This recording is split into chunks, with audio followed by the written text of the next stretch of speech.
രാഹുൽ, ഇറാന്റെ പരമോന്നത നേതാവ് ആയത്തുള്ള അലി ഖമേനി കൊല്ലപ്പെട്ടു.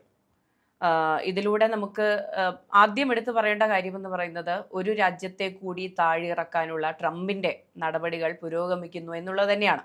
അതിന്റെ ആദ്യത്തെ അല്ലെങ്കിൽ സുപ്രധാന പടി എന്ന് പറയുന്നതാണ് ഇറാന്റെ പരമോന്നത നേതാവിനെ കൊലപ്പെടുത്തുക എന്ന് പറയുന്നത്. ഇപ്പൊ ഇറാനെ സംബന്ധിച്ച് നമുക്കറിയാം, അവരുടെ പരമോന്നത നേതാവ് എന്ന് പറയുന്നത് അവിടെ വളരെ കീ ആയിട്ടുള്ള ഒരു പോസ്റ്റാണ്, വളരെ വൈകാരികമായുള്ള ഒരു പോസ്റ്റാണ്. നമുക്കറിയാം, നമ്മൾ ഈ ടെലിവിഷൻ ആങ്കേഴ്സ് ഒക്കെ കരഞ്ഞുകൊണ്ട് ആ വാർത്ത വായിക്കുന്നതൊക്കെ നമ്മൾ കണ്ടിരുന്നു. ട്രംപിന് എന്താണ് ആവശ്യം? ട്രംപ് എന്താണ് ഉദ്ദേശിക്കുന്നത്? ട്രംപിന്റെ ഓരോ സമയത്തുമുള്ള നിലപാടുകൾ എന്താണ് എന്ന് നമുക്ക് പോലും മനസ്സിലാകാത്തൊരു സാഹചര്യമുണ്ട്. നമുക്കറിയാം, അമേരിക്കയെ സംബന്ധിച്ച് അമേരിക്ക വലിയ പ്രതിസന്ധിയിലൂടെയാണ് കടന്നു പോകുന്നത്. അമേരിക്കയെ സംബന്ധിച്ച് തൊഴിലിൻ്റെ കാര്യത്തിലാണെങ്കിലും സാമ്പത്തിക ഇടപാടുകളുടെ കാര്യത്തിലാണെങ്കിലും വലിയ രീതിയിലുള്ള അപജയം സംഭവിച്ചിട്ടുണ്ട്. ലോണുകൾ കൊടുക്കാൻ കഴിയാത്തൊരു സാഹചര്യമാണ് അമേരിക്കയിൽ ഇപ്പോൾ നിലവിലുള്ളത്. കാരണം ബോറോവേഴ്സിൻ്റെ എണ്ണം കൂടിക്കൂടിയിരിക്കുകയാണ്. അമേരിക്കയിലെ സിറ്റിസൺ ആളുകളെല്ലാം നോക്കിക്കഴിഞ്ഞാൽ അവരെല്ലാം എന്തെങ്കിലും സാധനങ്ങൾ EMI കൊടുത്ത് വാങ്ങിച്ച് അങ്ങനെ ജീവിച്ചു പോകുന്നൊരു രീതിയിലാണ്. അപ്പോൾ തിരിച്ചടവ് മുടങ്ങുന്നൊരു സാഹചര്യത്തിലാണ് അമേരിക്ക പൊയ്ക്കൊണ്ടിരിക്കുന്നത്. അമേരിക്ക വലിയ രീതിയിൽ പ്രതിസന്ധിയാക്കി. അങ്ങനെ ഇരിക്കുമ്പോഴാണ് ചുങ്കം പെട്ടെന്ന് കൂട്ടുന്നത്. അതായത് GST ടാക്സ് പെട്ടെന്ന് ലോകരാജ്യങ്ങൾക്ക് കൂട്ടുന്നൊരു സാഹചര്യം ഉണ്ടാകുമ്പോൾ 20-28% തിരിവ് ഉയർത്തുന്ന സാഹചര്യത്തിൽ ലോകരാജ്യങ്ങളെല്ലാം ഭയപ്പെടുന്നൊരു സിറ്റുവേഷൻ ഉണ്ടായി. ഇന്ത്യ വരെ ലോകരാജ്യങ്ങൾ തമ്മിലുള്ള ഈ വിഷയത്തിൽ വലിയ രീതിയിൽ പ്രതിസന്ധി അനുഭവിക്കേണ്ട ഒരു അവസ്ഥ വന്നു. അവസാനം റഷ്യയിൽ നിന്നും എണ്ണ വാങ്ങിക്കുന്ന ഒരു സാഹചര്യത്തിലേക്ക് പോകുന്നത് നമ്മൾ കണ്ടതാണ്. ഇപ്പോൾ സംഭവിച്ചുകൊണ്ടിരിക്കുന്ന ഏറ്റവും വലിയ വിഷയം എന്ന് പറയുന്നത് ഇറാനുമായി ബന്ധപ്പെട്ടിട്ടാണ്. അപ്പോൾ ഇറാനുമായി ബന്ധപ്പെടുന്ന സമയത്ത് തന്നെ ഇടയ്ക്ക് സോഷ്യൽ മീഡിയയിൽ ട്രെൻഡിങ് ആയി നടക്കുന്ന ഒരു കോൺസ്പിറൻസി തിയറികളുണ്ട്. അപ്പം എല്ലാത്തിൻ്റെയും പിന്നിൽ മറ്റെന്തെങ്കിലുമൊക്കെ കാരണങ്ങൾ ഉണ്ടാകാം എന്നതൊരു യാഥാർത്ഥ്യമാണ്. എപ്സ്റ്റീൻ ഫയൽസ് ഇറങ്ങുന്നൊരു സാഹചര്യത്തിൽ അമേരിക്കയിൽ ഇതിൻ്റെ പേരിൽ ട്രംപിനെതിരെ വലിയ രീതിയിലുള്ള പ്രതിഷേധങ്ങൾ നടക്കുന്ന ഒരു സാഹചര്യമുണ്ട്. ഇങ്ങനെയുള്ളൊരു സാഹചര്യത്തിൽ ട്രംപിൻ്റെ മുന്നിൽ മറ്റൊരു വഴിയാണ് ഈ യുദ്ധം എന്ന് പറയുന്ന ആളുകളുണ്ട്. അപ്പം അതേപോലെ തന്നെ ഈ എപ്സ്റ്റീനാണ് ഈ ക്രിപ്റ്റോ കറൻസി ഉണ്ട്. അപ്പോൾ ക്രിപ്റ്റോ കറൻസി ഉണ്ടാക്കിയിട്ടുള്ള ഒരാൾ എപ്സ്റ്റീൻ ആണ് എന്ന് പറയുന്നൊരു ദുരൂഹത വീണ്ടും സാമൂഹ്യ മാധ്യമങ്ങളിൽ പലരും നമ്മൾ കണ്ടതാണ്. ആ ഒറ്റ സാഹചര്യത്തിൽ ക്രിപ്റ്റോ മുഴുവനായിട്ടും ഇടിയുന്നതും നമ്മൾ കണ്ടതാണ്. അപ്പോൾ അങ്ങനെയുള്ള ഒരു സാഹചര്യത്തിൽ ഈ ഡംപ് ആൻഡ് പമ്പ് എന്ന് പറയുന്നൊരു മെത്തേഡുണ്ട്. ഈ ട്രേഡിങ്ങിലാണെങ്കിലും ഈ ആഗോള വിപണിയിൽ അങ്ങനൊരു സംവിധാനമുണ്ട്. ഇപ്പോൾ ഗോൾഡിൽ പോലും എന്തുകൊണ്ടാണ് അടുത്ത ദിവസങ്ങളിൽ വലിയ റേറ്റ് കുതിച്ചുയരാൻ പോവുകയാണ്? അതിൻ്റെ പ്രധാനപ്പെട്ട കാരണം എന്ന് വെച്ച് കഴിഞ്ഞാൽ ഇറാനിൽ നടന്നിട്ടുള്ള യുദ്ധം തന്നെയാണ്.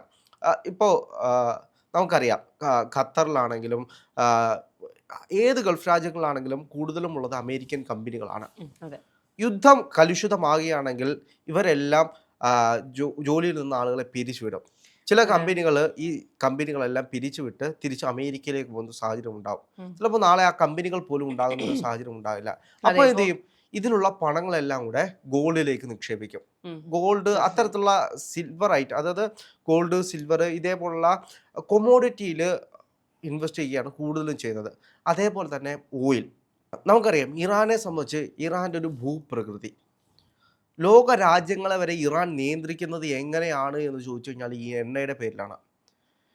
ഇറാനുമായി ബന്ധപ്പെട്ട് നിൽക്കുന്ന ആ ഭൂപ്രകൃതിയിൽ കടലിലൂടെയാണ് 38% എണ്ണ കയറ്റുമതി ചെയ്യുന്നത്. ആ ഒരു ഹോർമോസ് കടലിടുക്ക് അത് അടച്ചു കഴിഞ്ഞാൽ ഉണ്ടാകുന്നൊരു സ്ഥിതി എന്ന് പറയുന്നത് വലിയ രീതിയിൽ എണ്ണ വില കുതിച്ചു വരും. ഇത് ആകെ 2 എണ്ണമാണുള്ളത്. ഈ 2 എണ്ണം കൂടെ ഇപ്പോൾ ഒരെണ്ണം ഓൾറെഡി അടയ്ക്കുന്നൊരു സാഹചര്യം ഉണ്ടായി. ആ സമയത്ത് തന്നെ ഇനിയും എണ്ണ വില കുതിച്ചുയരാൻ പോവുകയാണ്. ഇപ്പോൾ നമുക്കറിയാം എങ്ങനെയാണ് അമേരിക്ക ഇപ്പോൾ ഗൾഫ് രാജ്യങ്ങളായിട്ടുള്ള UAE ആണെങ്കിലും ദുബായ് ആണെങ്കിലും ഇത്തരത്തിലുള്ള രാജ്യങ്ങളെ നിയന്ത്രിക്കാൻ തുടങ്ങിയത് എണ്ണയുടെ പേരിലാണ്. അതെ, ഇപ്പോൾ ഇറാന്റെ കാര്യം പറയുകയാണെങ്കിൽ, എണ്ണ എന്ന് പറയുന്നത് ഈ പറഞ്ഞ ഇന്ത്യ അടക്കമുള്ള പല രാജ്യങ്ങൾക്കും വളരെ സുപ്രധാനമായ ഒരു എലമെന്റ് തന്നെയാണ്. അതാണ് ഈ പറഞ്ഞ നിയന്ത്രണത്തിന്റെ വലിയൊരു ഭാഗം എങ്കിൽ പോലും ആണവായുധം എന്ന് പറയുന്നൊരു ഘടകം, അല്ലെങ്കിൽ ഇറാനെ സംബന്ധിച്ച് പറയുകയാണെങ്കിൽ അവരുടെ മിസൈൽ ശക്തി എന്ന് പറയുന്നത് മറ്റ് രാജ്യങ്ങളുമായി തുലനം ചെയ്യാൻ പോലും കഴിയാത്തത്ര മിസൈൽ ശേഖരം അവർക്കുണ്ട്. ഇതെല്ലാമാണ് ഒരു ഭയത്തിന്റെ പേരിൽ നിലനിർത്തിയിരുന്നത്. അവിടെയാണ് ട്രംപിന്റെ ഇടപെടൽ വരുന്നത്. ട്രംപ് കരുതുന്നത് ഈ പറഞ്ഞ ആണവായുധ ഭീമനായ ഇറാന്റെ മുകളിൽ വരണമെന്നുള്ള ട്രംപിന്റെ ഒരു വാശിയാണ് ഇതിന് പിന്നിലെന്നാണ്. ഈ രാഹുൽ പറഞ്ഞ പോലുള്ള പല കോൺസ്പിറസി തിയറികളും ഇപ്പോൾ സോഷ്യൽ മീഡിയയിൽ കറങ്ങുന്നുണ്ട്.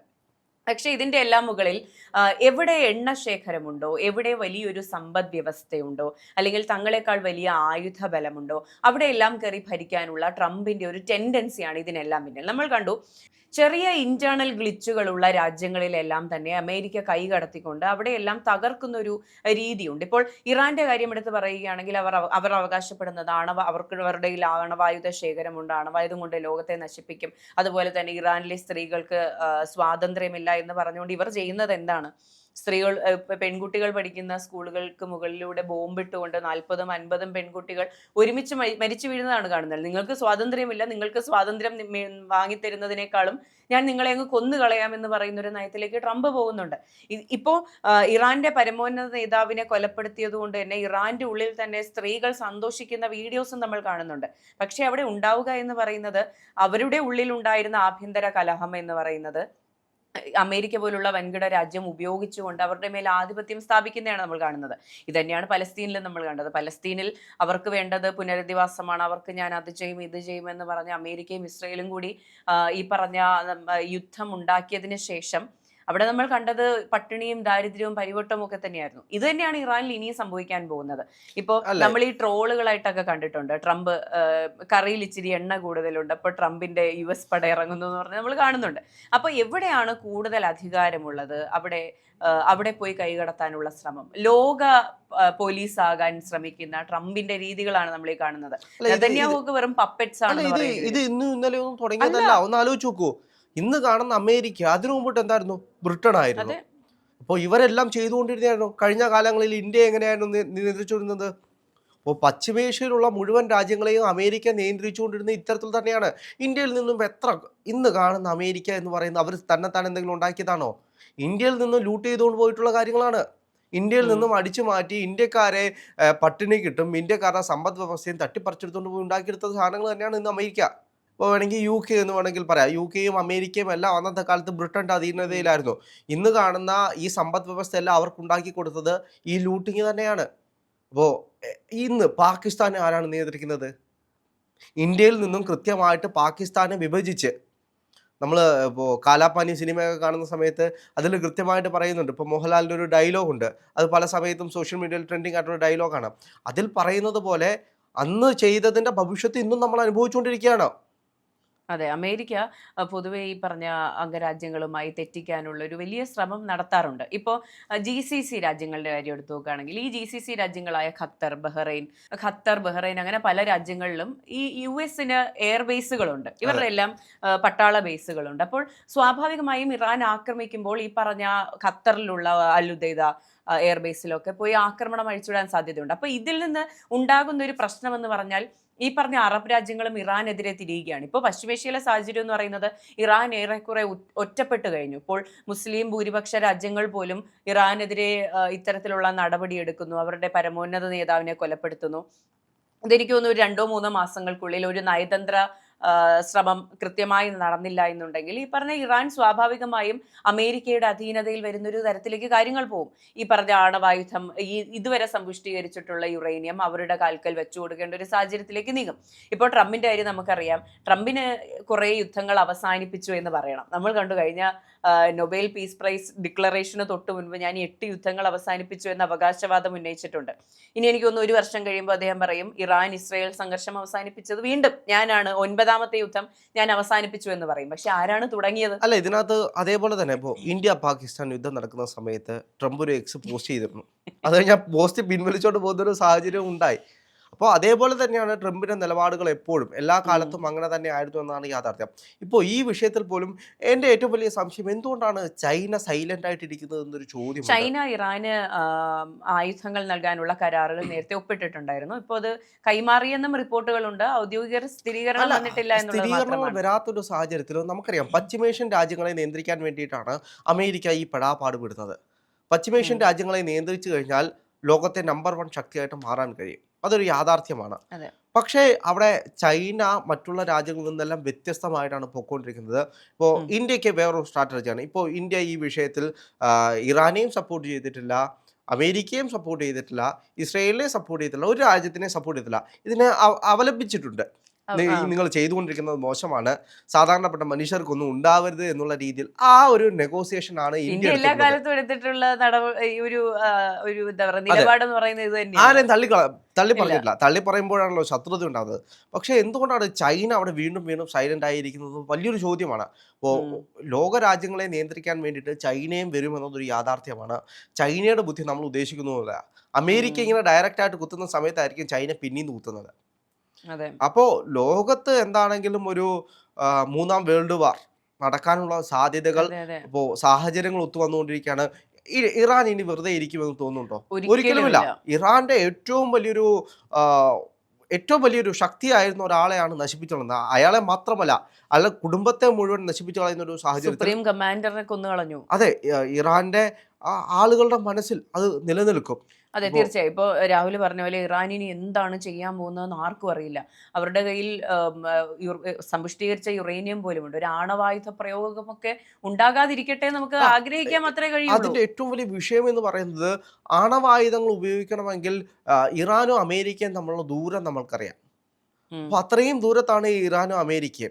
അതിന് അമേരിക്കയെ ഡയറക്റ്റ് ആയിട്ട് ഉപദ്രവിക്കാൻ കഴിയാത്തത് കൊണ്ടാണ് അമേരിക്കയുടെ ഏറ്റവും അടുത്ത് നിൽക്കുന്ന എയർബേസുകളുള്ള, ഇപ്പോൾ ഖത്തർ ആണെങ്കിലും UAE ആണെങ്കിലും ഇത്തരത്തിലുള്ള ഗൾഫ് രാജ്യങ്ങളെ, ഈ GCC രാജ്യങ്ങളെ കൃത്യമായിട്ട് ആക്രമിച്ചുകൊണ്ട് ഒരു സൂചന നൽകുന്നത്.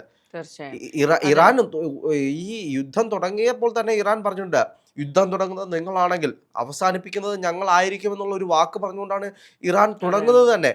ഇപ്പോൾ തന്നെ ഈ യുദ്ധം കഴിഞ്ഞതിൽ ഇപ്പോൾ ഇന്നലെ രാത്രിയിലത്തെ ആക്രമണം കഴിഞ്ഞതിന് ശേഷം ഇറാൻ പറയുന്നത്, ഇത് ഞങ്ങളുടെ ഒരു സൂചന മാത്രമാണ്, ഞങ്ങളെ കൊണ്ട് ഇനിയും ചെയ്യിപ്പിക്കരുത് എന്നാണ്. ഉം. അപ്പോൾ ഒരു അതെ. ട്രെയിലർ മാത്രമാണ് നമുക്കിപ്പോൾ കാണാൻ ഇനി കഴിഞ്ഞിട്ടുള്ളത്. ഈ ആയുധശക്തികളായ എത്രത്തോളം രാജ്യങ്ങൾ ഇവരുടെ ഈ രണ്ട് പക്ഷത്തും ചേർന്നുകൊണ്ട് യുദ്ധത്തിന് മണ്ണെണ്ണ ഒഴിച്ചു കൊടുക്കും എന്നുള്ള കാര്യം നമുക്കറിയില്ല. അതെ. എന്ത് തന്നെ ആയാലും യുദ്ധം എന്ന് പറയുന്നത് ഒരിക്കലും ഏത് രാജ്യങ്ങളായിക്കോട്ടെ, ഏത് വലിയ ശക്തികളായിക്കോട്ടെ, ഒരിക്കലും അംഗീകരിക്കാൻ കഴിയാത്ത കാര്യമാണ്. അതിൽ മരിച്ചു വീഴുന്നത്, ഇപ്പൊ ബൗണ്ടറീസ് ഉണ്ടാക്കിയത് നേതാക്കളാണെങ്കിൽ അതിൽ മരിച്ചു വീഴുന്നത് സാധാരണ ജനങ്ങളാണ്. അല്ല, പട്ടിണി കിടന്ന് മരിച്ചു പോകുന്ന സാധാരണ ജനങ്ങളാണ്, കുഞ്ഞുങ്ങളാണ്.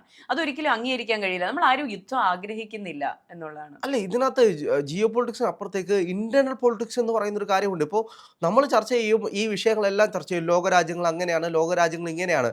പക്ഷേ അമേരിക്കയിൽ അകത്ത് നടക്കുന്ന വിഷയങ്ങളെ പറ്റി നമ്മൾ ആരും പഠിക്കുന്നില്ല. ഉം. ഇപ്പോൾ നമുക്കറിയാം, മണിപ്പൂർ സംഘർഷം ഉണ്ടാകുന്ന ഒരു സാഹചര്യത്തിൽ മണിപ്പൂരിലേക്ക് ആരാണ് ആയുധങ്ങൾ കയറ്റി അയച്ചത് എന്നുള്ള ചോദ്യങ്ങൾ നിലനിൽക്കുന്നുണ്ട്. ഉം.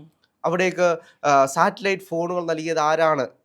അവിടെ വലിയ വലിയ പേരുകളൊക്കെ വന്നിരുന്നു. അതെ അതെ അതെ. എലോൺ മസ്കിന്റെയും മറ്റു പേരുകളൊക്കെ വന്നിരുന്നു. പേജറുകൾ പൊട്ടിത്തെറിച്ച അതെ. കാലഘട്ടത്തിൽ. അപ്പോൾ അങ്ങനെ ഉണ്ടാകുന്ന ഒരു സാഹചര്യത്തിൽ ഇപ്പോൾ നമുക്കറിയാം, കുറച്ച് നാളുകൾക്ക് മുമ്പിട്ടാണ് ഏലിയൻസിനെ പറ്റിയുള്ള വിവരങ്ങൾ പുറത്തുവിടുന്നു പറഞ്ഞുകൊണ്ട് ഉം. ട്രംപ് ഒരു പ്രസ്താവന അതെ നടത്തുന്നത്. അതെ അതെ. ഇതൊക്കെ എപ്പോഴാണ്? നമുക്കറിയുന്നത് പോലെ എപ്സ്റ്റീൻ ഫയൽസ് വന്നതിന് ശേഷം വലിയൊരു ഇന്റേണൽ കലാപം ഉം. അതിനകത്ത് തന്നെ ട്രംപിനെതിരെ ഉണ്ടാകുന്ന ഒരു സാഹചര്യം ഉണ്ടായി. അപ്പോൾ ആ പ്രൊട്ടസ്റ്റ് അവിടെ നടക്കുന്നുണ്ട്. അതേപോലെ തന്നെ റിസഷൻ വരാൻ പോകുന്നു എന്ന് പറഞ്ഞുകൊണ്ട് ആ, അമേരിക്കയിൽ തന്നെ പ്രൊട്ടസ്റ്റുകൾ നടക്കുന്നുണ്ട്. അപ്പോൾ ഇങ്ങനെയുള്ള ഇന്റേണൽ പ്രൊട്ടസ്റ്റുകൾ നടക്കുന്നൊരു സാഹചര്യത്തിൽ ഇങ്ങനൊരു വിഷയത്തിലേക്ക് വരുമ്പോൾ, അത് ഉം. ഒന്നെങ്കിൽ ഇതെല്ലാം ഒരു മൂന്നാം ലോക മഹായുദ്ധത്തിനുള്ളൊരു സ്റ്റാർട്ടിങ് ആകാം, അതെ, അങ്ങനെ അല്ലെങ്കിൽ നടക്കാതിരിക്കട്ടെ. വേറെന്തോ ഗൂഢാലോചനയുടെ ഭാഗമാകാം.